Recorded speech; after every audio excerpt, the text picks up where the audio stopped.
As of the time of recording this video, Ninjago has been around for about 14 years, and the thing is, during that time, we've seen a lot of different items, weapons, locations, everything come back in some way, shape or form. But of course, over the span of time, and to make sure that the show keeps entertaining, they may have to alter the rules a little bit. But the thing is then, to the viewer, this is considered a plot hole, because if you change the rules on how something works, whether that's a character, a weapon, etc., it's one of those ones where you'll point it out and you'll wonder why that couldn't have been done in previous time. And that is the fun of a plot hole, because you have to try and find a way to explain it when you know you simply cannot. So I thought it would be fun to go over a couple of plot holes in this video and try to give some form of explanation as to why they happened, but ultimately kind of just point out the funny inconsistencies of Ninjago. It's not meant to be as a bad thing, it's just a very fun little thing that you can look at with an interesting eye. But yeah, let me know what you think of these plot holes. Do you appreciate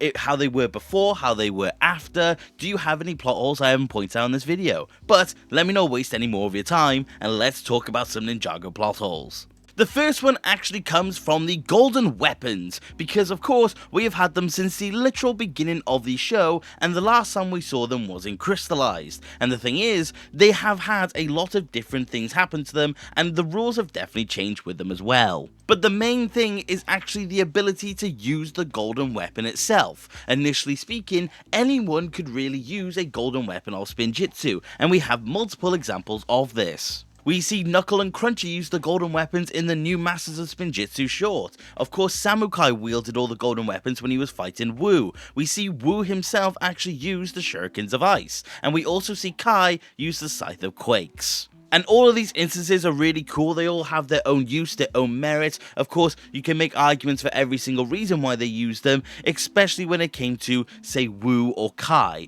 But the thing is that once we then lost the golden weapons and they came back in March of the Oni, there was a notable difference with it. Because of course at this point in time, Kai was actually giving Nia the Scythe of Quakes because Cole was actually presumed dead, and it felt like the natural ending for where the Scythe should go. As Kai said himself, Cole probably would have wanted Nia to have had it, but during the battle itself, Lloyd asks Nia to actually utilize the elemental abilities of the Scythe of Quakes. But interestingly, Nia remarks that she in fact cannot use it, because she is not the Master of Earth, and because of that fact, it is not responding. So it brings this idea that the Elemental Master of the Golden Weapon is the one that actually gets to use the power of said weapon. But like I said, of course we know this is not the case because we do see other people use different elemental weapons, and the thing is that it does beg a lot of questions. Now, outside of the context of the show itself, it probably narrows itself down to the fact that they probably didn't want Nia just utilizing the abilities of Earth, and they wanted a really cool scene where Cole came back and used the Scythe for himself, which I can definitely understand,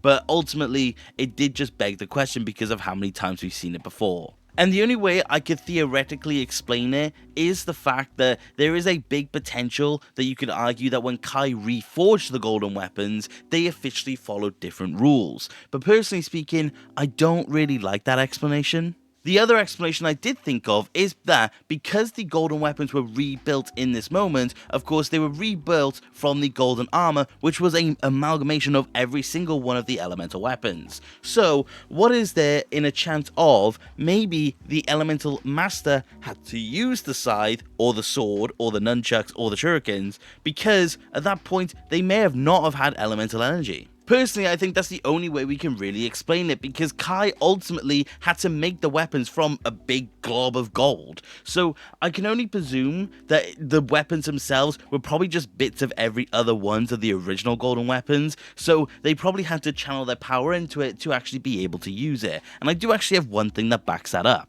And that is actually in Crystallized, funnily enough, because even though the weapons were depowered after the event of March of the Oni, we do actually get to see in Crystallized the ninja recover them from the Crystal Council. And the thing is that as soon as they do repurify the weapons, we actually do see them all channel elemental energy through them, and you can see that particularly with Jay. So that's my personal explanation on how that plot hole kind of comes to be, but ultimately I just think they changed it so only the actual users of Spinjitzu or the users of the power of creation could actually utilize the weapons. But what do you think? Next up, we're going to be taking a look at a fairly interesting one to do with Samurai X in Season 1, because something that Nia does during this time makes no sense whatsoever. Obviously in Season 1 Episode 6, we get to see the ninja attempt to go and find Lloyd, and they find themselves in the lost city of Ouroboros where they get captured. But the thing is that they of course are then faced up against Samurai X. But of course we later realise that Samurai X is in fact Nia, and this obviously begs a lot of different questions. Main two being, for one, when does Nia actually get caught, because there is no mention of Nia actually getting kidnapped or the ninja realizing that Nia was actually missing. So I find that to be a strange one in of itself, but it actually doesn't really answer the other bigger one for me. And that being the fact that Nia, by all accounts, actually knew where Lloyd was. Because of course, the whole thing was we needed to find where Lloyd was, and Samurai X was already there and very much captured, so Nia just neglected to tell all the other ninja where Lloyd's location was. And I think that's really weird, even if she's trying to conceal her identity, because she still could have informed the other ninja without giving away the fact that she was Samurai X. And personally speaking, I just don't think it makes a lot of sense in the grand scheme of things. And to be honest, I've just realized another thing about this scene. I mean, we also get to see 2 episodes later where Nia in the Samurai X suit gets overpowered by the Serpentine, and Pythor is very much intrigued to figure out who Samurai X actually is. But they don't check who she is in Season 1 Episode 6? That's a bit weird. Of course it's for timing for Jay, but that really does not make any sense. And in my opinion, you can't even argue the fact that she's in the suit, because she's also in the suit in Season 1 Episode 8. So, what's going on there? The only way I can explain all of this away is the idea that Samurai X, or Nia more specifically, found the location of Lloyd on accident, and she was unintentionally captured by the Serpentine. And of course, maybe she just didn't have enough time to actually realize that she needed to tell the ninja, and the ninja maybe just didn't really notice Nia was missing by that point, because if she was Samurai X, she was presumably sneaking away a lot. But the thing is that that's not really a satisfying explanation, especially to do with Lloyd. Because I feel like she still would have been able to at least communicate the fact that Lloyd was in fact there. Even though she was captured, her suit wasn't exactly disabled by any stretch of the imagination. So the only other thing I could think of is maybe she wanted to get Lloyd by herself, and then she would have dropped her off, or him off, in a convenient location for the ninja to find.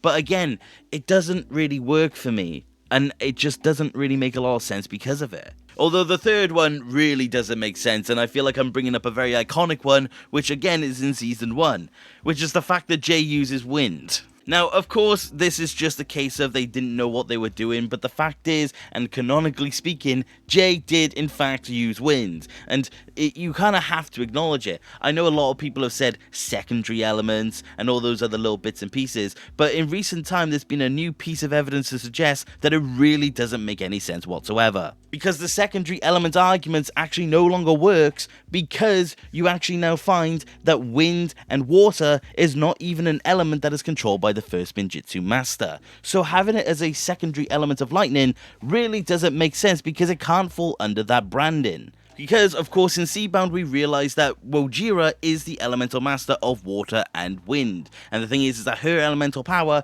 is completely separate from the first Ninjitsu masters. So, Jay simply could not have used wind in that moment, no matter how you shake it. Now, the only way I can personally explain it away is by really squinting my eyes and trying to give a really strange explanation for it, but hear me out. What if Jay used the elemental power of lightning to create wind, but not elemental wind specifically? Now, what if Jay was able to use lightning to create essentially a vortex and spin it all rapidly, which would create a wind current going through the actual lightning vortex itself? Because the main thing you can point out is the fact that the Jay wind is very different looking to the Morrowind or the Euphrasia wind or any other type of wind we've actually seen. So what if that more blue wind that we actually see is not wind and in fact just lightning spinning rapidly to create a current? And honestly, that's the best way I can really explain the whole instance of Jay Wind, and that's why he would exclaim wind in that moment. I would love to know what you think of this, because honestly, it's probably the most satisfying conclusion I can make of it, and I actually haven't seen this mentioned yet. So, do you like the idea that this is just lightning being spanned to create a wind current? Let me know, because I do think this one could explain away the wind in that moment. The fourth plot hole actually comes from the most iconic vehicle in Ninjago, which is the Destiny's Bounty, because there are two very weird instances when it comes to the infamous flying ship. Now, the Destiny's Bounty, as we know it, we get to see the ninja actually fix it up and get it ready to be a ninja headquarters. And the thing is, we explicitly hear the ninja remark that Jay in fact invented the flying mechanisms for the Destiny's Bounty. But the thing is, we have two very interesting instances of the bounty itself not lining up to the idea of what it should have been before the ninja got to it. The first one being the fact that, of course, when they're fixing up the ship, we actually see Jay uncover what seems to be some sort of power generator, and there seems to be a full-on electrical system going out throughout the Destiny's Bounty. But the thing is that why would Captain Soto and his crew about 200 years ago have all those mechanisms within the ship? I don't exactly think that's possible, but it's definitely there. Because even in the flashbacks we get to see of Soto, we never see any sort of electrical systems. It looks like just a pirate ship. There's no particular instance of it having any sort of modernized feel to it. So it doesn't really make a lot of sense because of it. But the thing that makes it even worse for me is the fact that then in Season 7, we hear Acronix state, "Oh, that's the Destiny's Bounty. What's a 200-year-old flying pirate ship doing here?" So he doesn't question the fact the ship is flying. He almost acknowledged it as if the Destiny's Bounty was flying before the ninja even got it. So this begs a very important question. What was going on with the Destiny's Bounty before the ninja got it? Because of course, we get told that the ninja are the one that fits the ship up themselves. But afterwards, we hear that it may have not have been. And the only thing I can really think of is that Acronix just had a misconception of the ship. Acronix stating that it's a flying pirate ship may simply have been to him astounded by the fact that the ship itself was flying. But the only problem with that is the fact he doesn't say it shouldn't be flying, the ship shouldn't be there or whatever. He acknowledges the ship as if it should have been flying. But the only other thing I could explain that away is the fact that maybe there's just story and rumor about what the legendary Destiny's Bounty actually did. Of course, legendary tales go across in no matter where you are, so potentially people claim the ship was a flying ship because of how legendary it actually was. As for all the generators and the lights being on the ship beforehand, the only way I could personally explain it away is that the scene we get to see Jay uncover the generator and then lightning it back online. Potentially one of the other ninja actually did install the ship and with all those systems, and they just covered it up for when Jay was able to get to it, but that feels really loose at best. The only other explanation, I guess, is that someone was using the Destiny's Bounty beforehand. I mean, of course, we see Lloyd acknowledge the ship as well before he was with the ninja. But the thing is that I feel like there would have been more evidence to suggest that there was someone there beforehand. And I'm going to be honest, this isn't even the main plot hole when it comes to the bounty. Because when the ninja found the bounty, it's in a completely different location to where Soto actually loses the bounty or the bounty crashes. Honestly, the Destiny's Bounty in of itself is a very confusing ship, and it's very difficult to actually pin down the logistics of the vehicle itself. But the explanations I've given are quite loosely answering them. I'm not really content with them, so I want to pass that one off to you guys specifically, because I would like to see if someone can think of something better than me, because I truly wrapped my head around this for days, and I really couldn't think of one. But then this brings me to the final plot hole for this video, and of course it is the case of the ninja's elemental abilities and how they fluctuate over the course of the show. Now, initially speaking, the ninja could channel elemental power through the golden weapons of Spinjitzu, and once they hit their full potential, they were able to use elemental power without the weapons directly in hand. But the thing is that the weapons clearly had to be in some sort of proxy, because once Garmadon steals them, they also lose their true potential, as we saw in Season 2. But eventually, the ninja do end up getting elemental blades, which they are able to re-channel elemental power again. And for the most part, that is how it worked. The ninja needed an elemental weapon to channel their elemental power. But in the events of Season 3, of course we see Lloyd actually spread out his golden power to the rest of the ninja, and they can officially use their powers without the weapons. The thing is though then that season 4 actually kind of changes it a little bit and implies that the ninja had the elemental abilities the entire time and it wasn't actually to do with Lloyd, which is a whole nother thing, but of course at this point they try to re-establish the fact that the ninja in fact had those elemental abilities because everyone else also did. But then season 5 came along and then re-changed it again to where the ninja actually still relied on Lloyd to have their elemental power. And if Lloyd didn't have his power, or if Lloyd was compromised in any way, the ninja would no longer have their powers as well. But then it changed one more time, and it was changed again to where the ninja were actually independent of Lloyd, and they weren't relying on Lloyd having his power or being conscious, because there are plenty of instances where the ninja should have lost their powers if the season 5 rules applied, but it simply didn't. And for the most part, that is how it's been since then. The ninja have their elemental abilities, they no longer rely on Lloyd, but they can lose them, but they hold their elemental essence within. And it's an absolute roller coaster of how to figure out what they're doing. And personally speaking, I only have a couple of explanations for this, but it doesn't really make a lot of sense. Pre-season 3, of course, like I said, the ninja required elemental weapons to channel the elemental power.